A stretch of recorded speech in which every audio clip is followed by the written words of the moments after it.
అందుకే మీరు ఒకటి బాగా గమనించండి, అన్నిటికన్నా చాలా గొప్ప దానం ఏది అంటే ధర్మమునకు సంబంధించినటువంటి విషయములను లోకమునందు ప్రచారము చేయుట. మీరు ఇవాళ అన్నం పెట్టారనుకోండి, సాయంకాలానికి జీర్ణం అయిపోతుంది, మళ్ళీ ఆకలేస్తుంది. ఓ కంటికి శస్త్రచికిత్స చేయిస్తే కొన్నాళ్ళకి మళ్ళీ రెండో కంటిలో మసక ఏర్పడి శస్త్రచికిత్సకు సిద్ధం అవుతుంది. ఇవాళ జ్వరానికి ఔషధం ఇప్పిస్తే రేపు మళ్ళీ ఔషధాన్ని కోరుకుంటుంది. మీరు ధర్మం గురించి ఒక్క ప్రసంగం చేస్తే అధర్మ మార్గంలో వెడదామనుకున్నవాడు కూడా మానేస్తే వాడి వలన బాధపడవలసిన కొన్ని వందల మంది దాని నుంచి తప్పుకుంటారు. పైగా విని ఆచరించిన వాళ్ళందరూ ఉద్ధరణ పొందుతారు. అందుకే ప్రవచనానికన్నా ధర్మ ప్రచారం కన్నా గొప్పది లోకంలో ఇంకొకటి లేదు. అది ఆత్మోద్ధరణ హేతు. అందుకు ఈ దేశంలో మహాత్ములు కూడా తమలో తాము రమించి ఆత్మానుభవాన్ని పొందగలిగిన యోగులు కూడా ఆ మౌనాన్ని విడిచిపెట్టి ప్రత్యేకంగా వచ్చి వాళ్ళకి మౌనం విడిచిపెట్టడం ఇష్టం కాకపోయినా మన కోసమని మాట్లాడతారు. అందుకే వాళ్ళు అనుగ్రహించి మాట్లాడారు కాబట్టి వాళ్ళు మాట్లాడితే ప్రవచనం చేశారు, ఉపన్యాసం చెప్పారు అనరు, అనుగ్రహ భాషణం చేశారంటారు. ఎందుకని అంటే వాళ్ళు మాట్లాడక్కల, వాళ్ళు మౌనంలో ఒక్కటైపోయి అన్ని లోపలికి తీసుకుని రమిస్తారు. అలా రమించగలిగినటువంటి వాడు తన సౌఖ్యాన్ని పక్కన పెట్టి వచ్చి మాట్లాడుతున్నాడు. ఎందుకని? అయ్యో వీళ్ళు పాడైపోకూడదని మనకు ఉపదేశం చేస్తున్నాడు ఆయన. ఆ ఉపదేశం శాస్త్రాన్ని ఆధారం చేసుకుని జరుగుతోంది. ఆ ధర్మ ప్రచారమునకు లోకంలో అంత పెద్ద పీట. ధర్మ ప్రచారము కన్నా కూడా లోకులు, ప్రత్యేకించి నరులు మంచి మార్గంలో నడవడానికి కావలసినటువంటి మార్గము ఇంకొకటి ఉండదు. ధర్మమునందు అందరూ ఊంచుకుంటే అసలు లోకంలో నేరము శిక్ష ఈ రెండు మాటలు ఉండవు. రామాయణంలో ఓ మాట అంటారు, ఎవరి నోటి విన్నా రామా రామా రామా అంతే. ఇంటికి తాళం కప్పలేదు. ఇంట్లో పెద్దవాళ్ళు చిన్నవాళ్ళకి ప్రేతకార్యం చెయ్యడం లేదు. భార్య బ్రతికి ఉండి భర్త వెళ్ళిపోవడం, భార్య వైధవ్యం పొందడం లేదు, దొంగతనాలు లేవు. ఇది ఫలశ్రుతి. ఎలా ఉంటుంది ఇదంతా అంటే అందరూ రామా రామా రామా అన్నారు. రాముడు ఏమంటాడు? శాస్త్రము శాస్త్రము శాస్త్రము గురువు అంటాడు. ఇది మీరు పట్టుకోవాలి. రామరాజ్యం రామరాజ్యం అంటారు. రామరాజ్యం రాముడే పరిపాలిస్తే వస్తుందని నేను అన్నాను అనుకోండి, మళ్ళీ రాముడు వస్తేనే, మళ్ళీ రామావతారం వస్తే రామరాజ్యం వస్తుంది. అలా అయితే రాముడు మనకిచ్చింది ఏమీ లేదని గుర్తు. మళ్ళీ ఆయన వస్తే రామరాజ్యం వస్తుంది కాదు. రాముడు ఎప్పుడైనా పరిపాలన చేస్తున్నప్పుడు సంక్లిష్ట పరిస్థితి ఏర్పడితే ఎంతమంది ఎన్ని సలహాలు చెప్పినా వింటాడు. తాను నిర్ణయం తీసుకునేటప్పుడు ఏమని చెప్తాడంటే, నేను ఈ పని ఇలా చేస్తాను, ఎందుకో తెలుసా, శాస్త్రం ఇలా చెయ్యమని చెప్పిందంటాడు. శాస్త్రము ప్రమాణం ఆయనకి. తస్మాత్ శాస్త్రం ప్రమాణంతే కార్యాకార్యం వ్యవస్థితౌ. శాస్త్రం ఎలా చెప్పిందో అలా చేస్తాడు.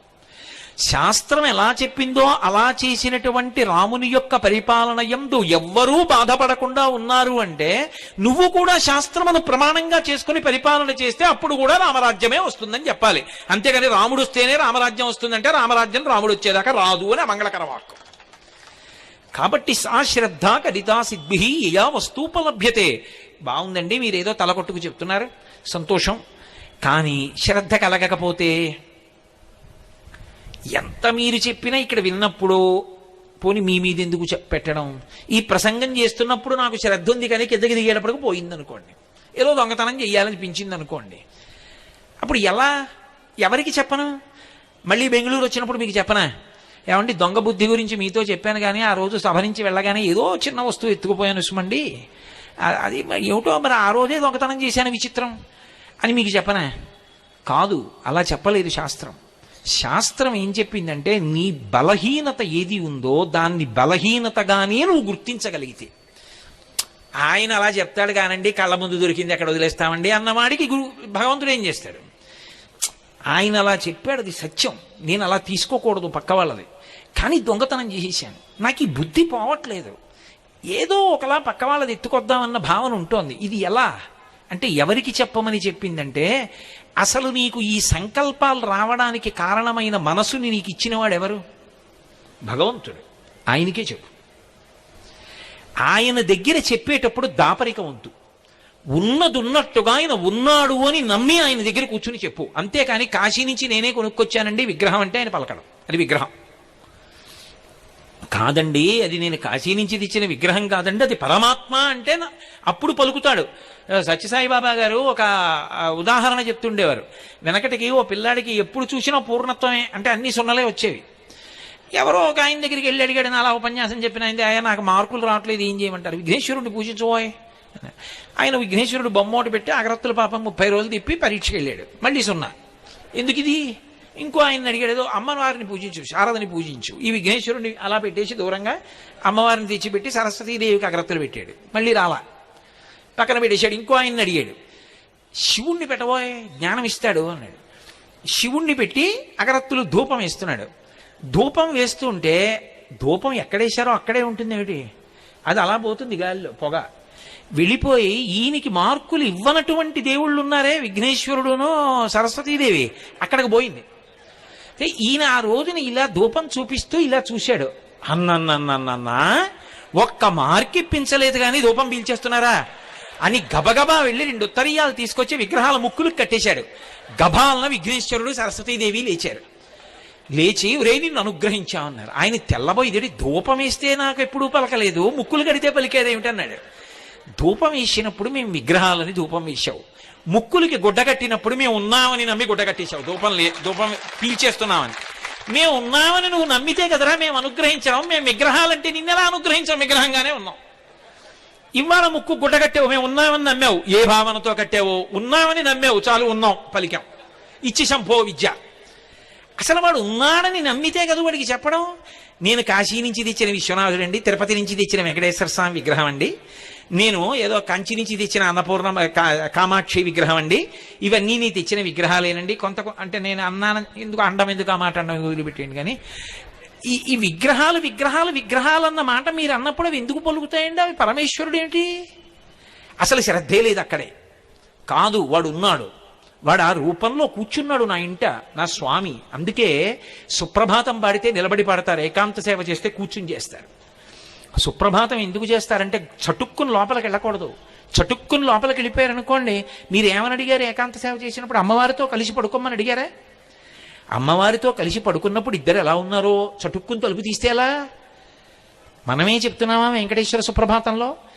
మనం చటుక్కుని తలుపు తీయడం కాదు, మనం బయట నిలబడి కౌసల్యా సుప్రజా రామ పూర్వా సంధ్యా ప్రవర్తతే అని బోల్డన్ని గుర్తులు చెప్పేసి, అదిగో చిలకల లేచిపోయాయి, చిలకలు అరుస్తున్నాయి, పళ్ళు తినేస్తున్నాయి, ఇవన్నీ చెప్పేస్తే ఆయన చటుక్కుని లేచిపోయి, అయ్యో ఇంతమంది పిల్లలు బయట నించున్నారు, లక్ష్మి ఒక్కసారి కనపడొస్తానని బళ్ళు తలుపులు తీసి బయటకు వస్తాడు.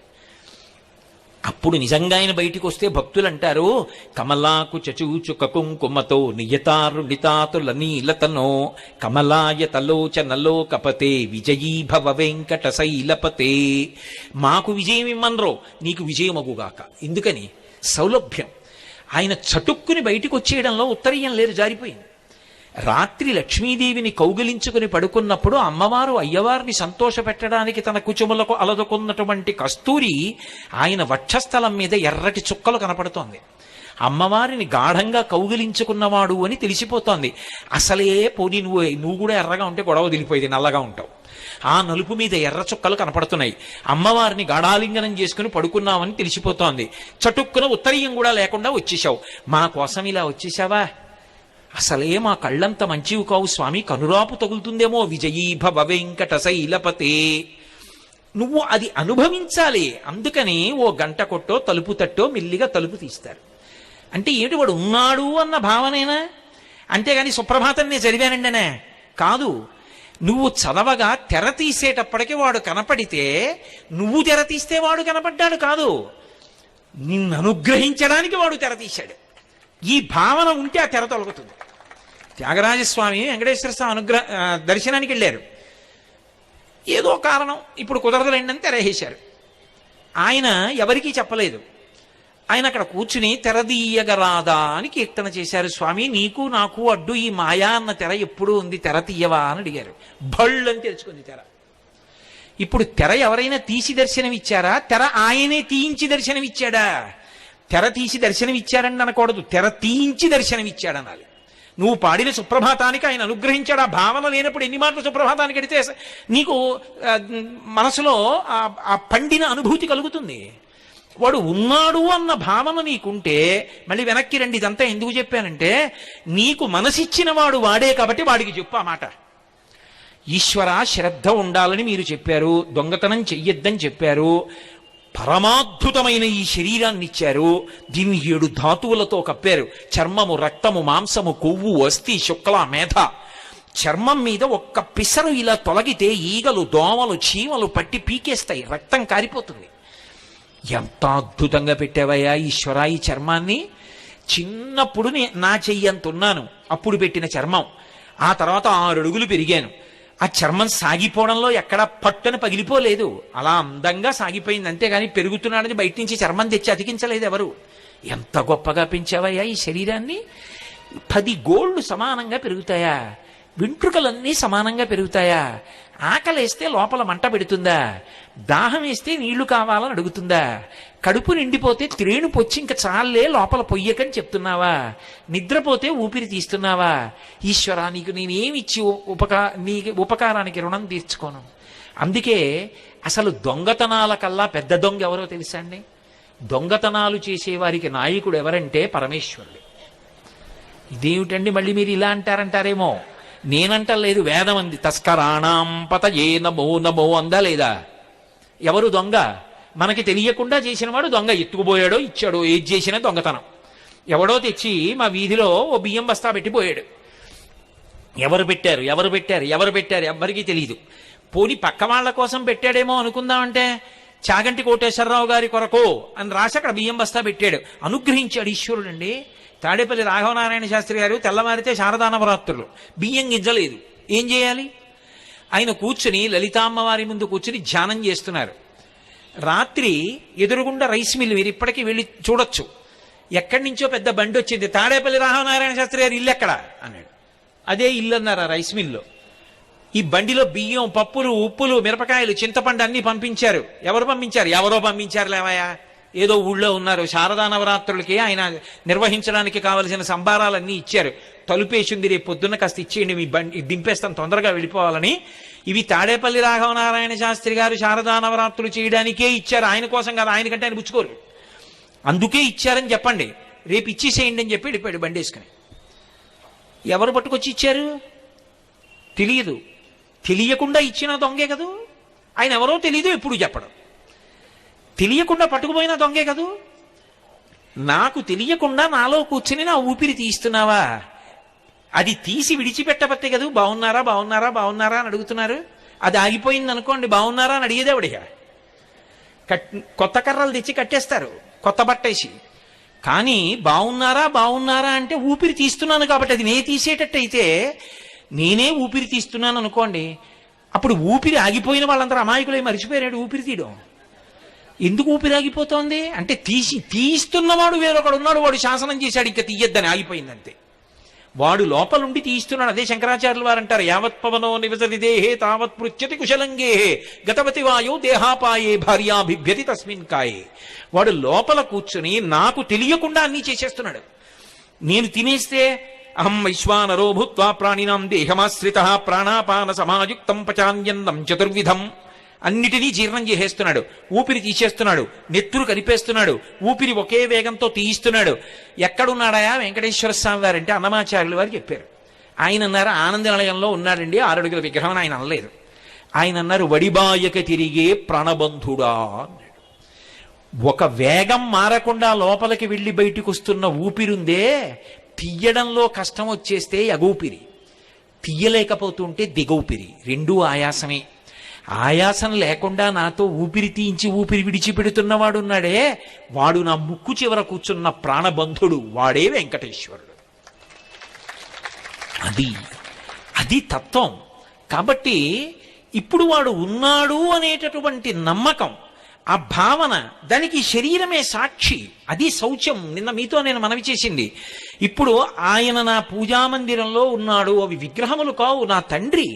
ఆయన అలా విరాజమానుడై ఉన్నాడు, ఉండి నన్ను అనుగ్రహిస్తున్నాడు. అందుకే మా ఇంట్లో కుర్చీలు ఉంటాయి, ఎవరైనా వస్తే కూర్చోడానికి.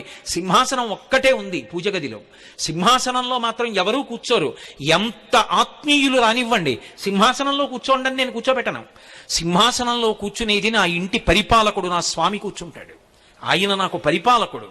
నేనిక్కడ కూర్చుని ఉపన్యాసం చెప్తుంటే నాకు జ్ఞాపకం వచ్చేటట్టు చేస్తూ, నా చేత మాట్లాడిస్తూ, నా వాక్కుకి ఇటువంటి శక్తినిచ్చి, నాతో మాట్లాడించి, నా ఆరోగ్యాన్ని నిలబెట్టి, ఇక్కడికి వస్తే నాకు పట్టెడు అన్నం వేళపట్టున దొరికేటట్టు చేసి, నా ఇంట నేను ఏ పార్వతీ పరమేశ్వరుల్ని కొలుస్తున్నానో ఆ పార్వతీ పరమేశ్వరులే ఇక్కడ శివకుమారు భార్యగా ఉన్నారు. ఉండి వేళపట్టున నేను ఆలస్యంగా అన్నం తింటానేమోనని తొందరపడిపోయి పరుగెత్తి తీసుకొచ్చి ఆవిడ అన్నం పెడుతోంది.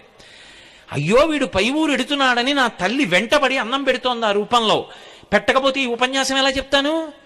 కాబట్టి వాళ్ళు పరిపాలకులు, నన్ను ఎప్పుడు నా యోగక్షేమాలు చూస్తూ ఉంటారు వాళ్ళిద్దరూ. వాళ్ళు ఉన్నారన్న నమ్మకం నాకుంటే, స్వామి నాకు ఈ దొంగ బుద్ధి పోవట్లేదయా, మళ్ళీ వెనక్కి రండి, నాకు ఈ దొంగ బుద్ధి పోవట్లేదు, నువ్విచ్చావు మనస్సు, నువ్విచ్చావు బుద్ధి, నువ్విచ్చావు శాస్త్రం, నువ్విచ్చావు గురువుని, కానీ పూనిక కలగట్లా, ఏదో దొంగతనం చేయాలనిపిస్తుంది, ఏమిటో ఈ పిచ్చి నాకు అర్థం కాదు, తెలుసు అది చేస్తే పాడైపోతానని, కానీ చేయకుండా ఉండలేకపోతున్నాను. ఈశ్వర నాకు ఈ దొంగ బుద్ధి పోగొట్టవయ్యా అని మనసు విప్పి వాడితో మాట్లాడాలి.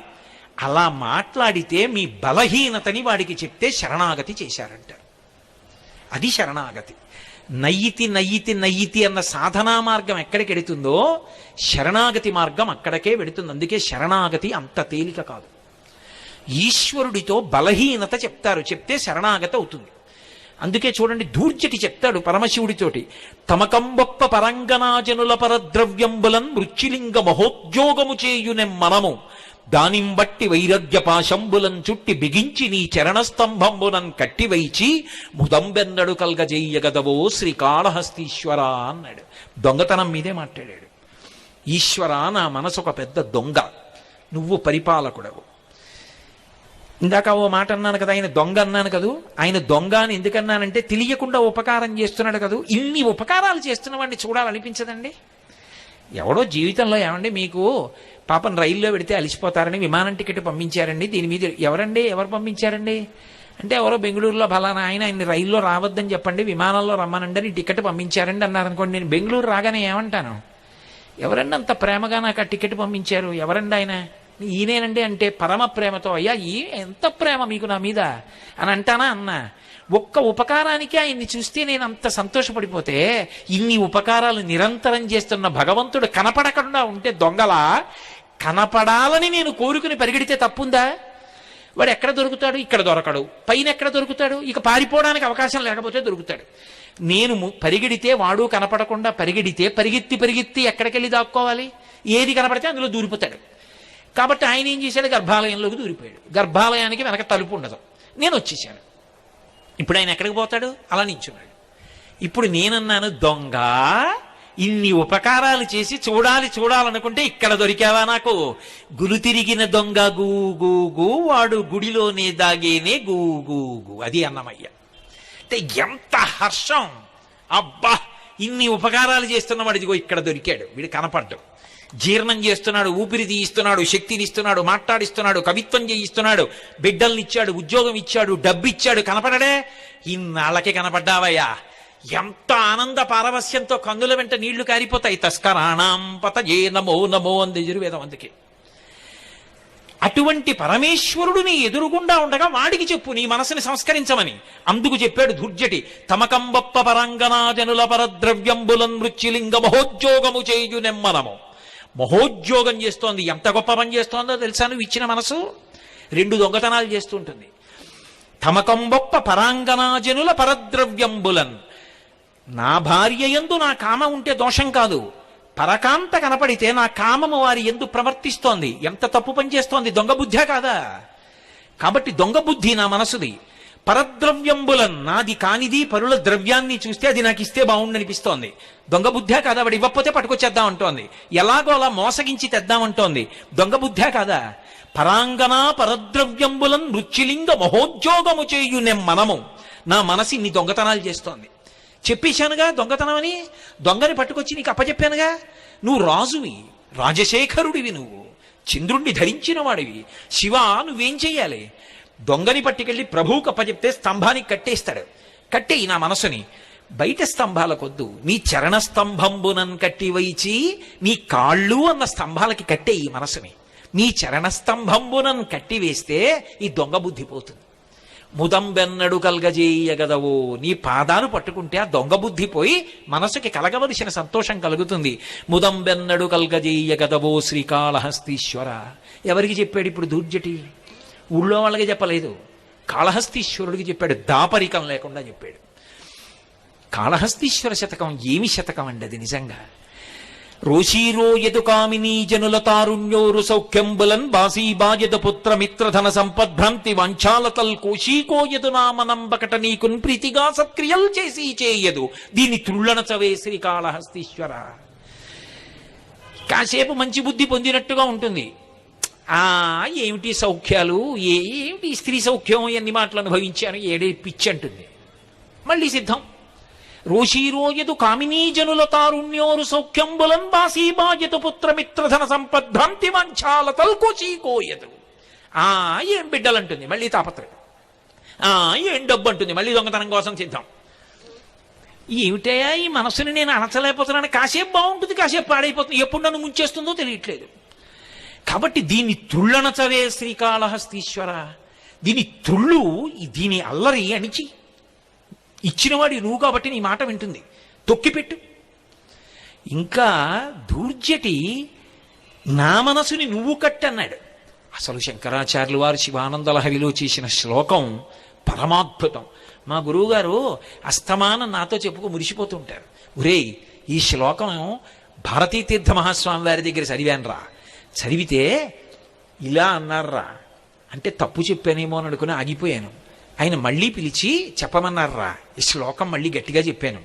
ఆయన పొంగిపోయి ఓ లోపల నుంచి శృంగేరి ఉత్తరీయం తెప్పించి నాకు కప్పించారా అని ఆయన ఇంటి గురించి కూడా అంత తాపత్రయపడరు. ఆ ఉత్తరీయం మాత్రం దాచుకుని అప్పుడప్పుడు చూపించి కళ్ళమ్మ నీళ్లు పెట్టి. అందుకే మీరు ఒకటి బాగా గమనించండి, అన్నిటికన్నా చాలా గొప్ప దానం ఏది అంటే ధర్మమునకు సంబంధించినటువంటి విషయములను లోకమునందు ప్రచారము చేయుట. మీరు ఇవాళ అన్నం పెట్టారనుకోండి, సాయంకాలానికి జీర్ణమైపోతుంది, మళ్ళీ ఆకలిస్తుంది. ఓ కంటికి శస్త్రచికిత్స చేయిస్తే కొన్నాళ్ళకి మళ్ళీ రెండో కంటిలో మసక ఏర్పడి శస్త్రచికిత్సకు సిద్ధం అవుతుంది. ఇవాళ జ్వరానికి ఔషధం ఇప్పిస్తే రేపు మళ్ళీ ఔషధాన్ని కోరుకుంటుంది. మీరు ధర్మం గురించి ఒక్క ప్రసంగం చేస్తే అధర్మ మార్గంలో వెడదామనుకున్నవాడు కూడా మానేస్తే వాడి వలన బాధపడవలసిన కొన్ని వందల మంది దాని నుంచి తప్పుకుంటారు. పైగా విని ఆచరించిన వాళ్ళందరూ ఉద్ధరణ పొందుతారు.